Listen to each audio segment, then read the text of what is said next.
Char! Pak! Pak! Pak! Pak!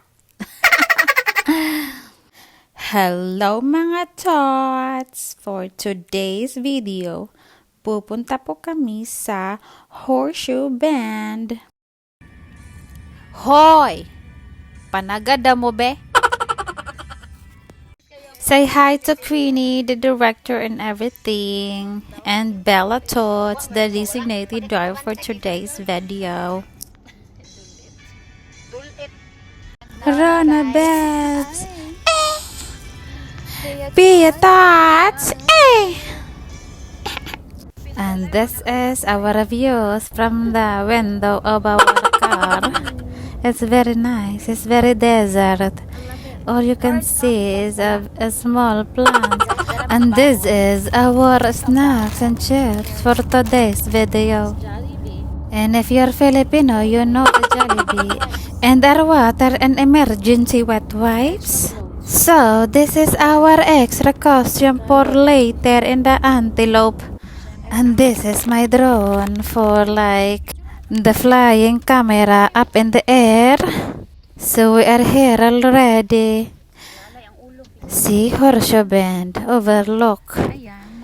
And we are entering now in the parking fee. The fee is not much. It's only $10 per car. It's very good deal. Ang sinasabi ko dito ay nag-camping lang kami sa city ng Page Campground. It's only 3 miles away. It's very near and close to everywhere in here. At gusto din namin magsiset up ng camping tent ba? Para ma-feel namin yung camping talaga.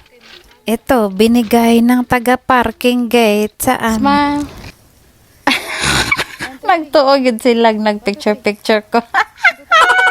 Mga tots, magbabaktas pa kami doon mga 15 minutes. Ayan.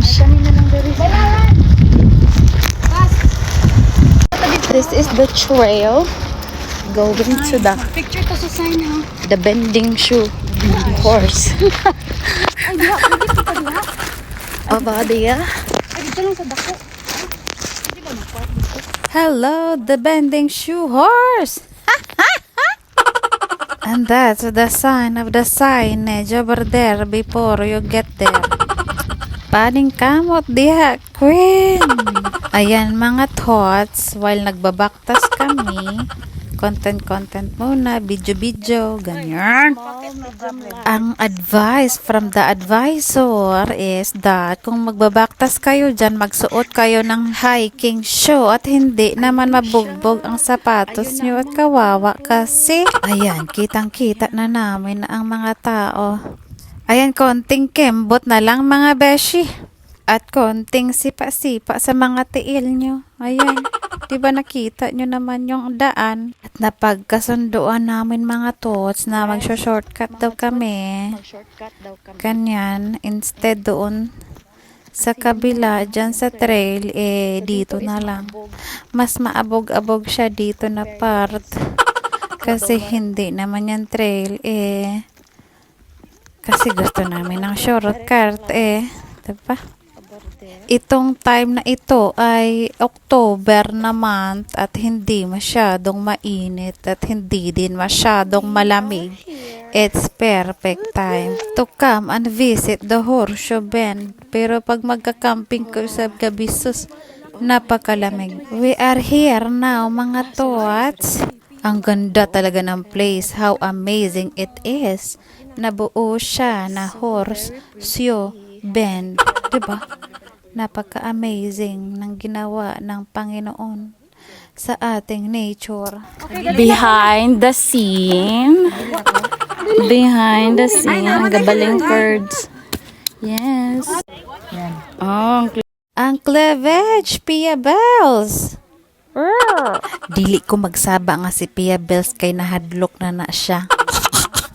Unya, ang Rona Bells self-service.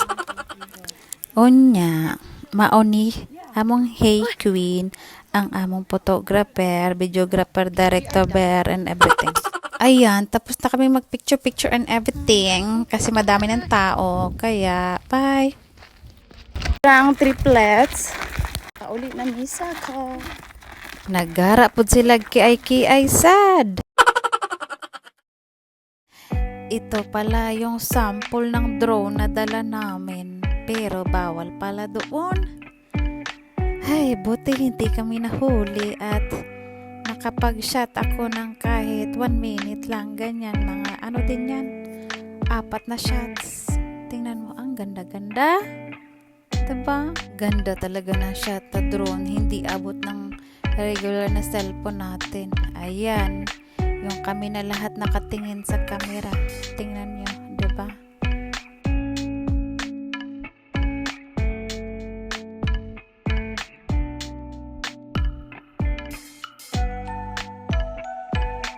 Ito pala yung paborito kong quick shot ng DJI drone. Paikot.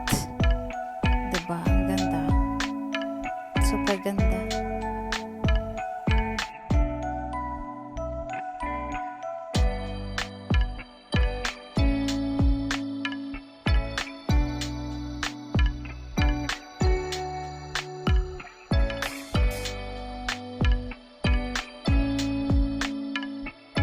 At ito yung last na kuha ng drone before kami umalis. Diba ang ganda?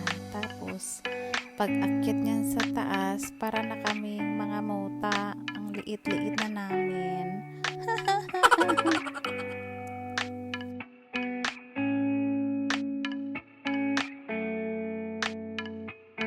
Some of our group pictures, mga tots.